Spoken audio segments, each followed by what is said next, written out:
بسم اللہ الرحمن الرحیم۔ حضرت عبداللہ بن عمر رضی اللہ تعالیٰ عنہ نبی کریم صلی اللہ علیہ وآلہ وسلم کا ارشاد نقل کرتے ہیں کہ اسلام کی بنیاد 5 ستونوں پر ہے۔ سب سے اول لا الہ الا اللہ محمد رسول اللہ کی گواہی دینا، یعنی اس بات کا اقرار کرنا کہ اللہ کے سوا کوئی معبود نہیں اور محمد صلی اللہ علیہ وآلہ وسلم اللہ کے بندے اور رسول ہیں۔ اس کے بعد نماز قائم کرنا، زکوٰۃ ادا کرنا، حج کرنا، رمضان مبارک کے روزے رکھنا۔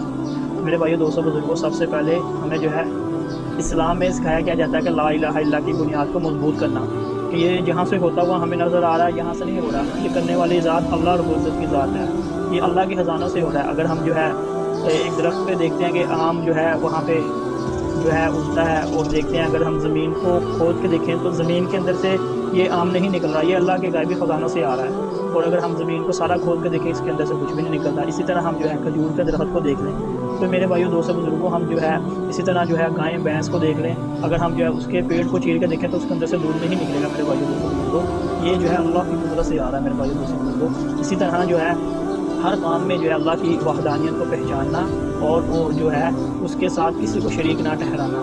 میرے بھائیو دوستو، اللہ رب العزت کی ذات پاک ذات ہے اور اس کے متبادل کوئی ایسی ہستی، کوئی ایسی ذات نہیں ہے جو اس دنیا کے نظام کو چلا سکے، اس دنیا کے نظام کو آگے لے کے جا سکے۔ وہ واحد تنہا ہے جو اس پوری دنیا کو چلا رہا ہے، جس کی جو ہے ایک ذرے سی کیڑی کے اوپر بھی نظر ہے اور جو ایک بادشاہ کے اوپر بھی نظر ہے۔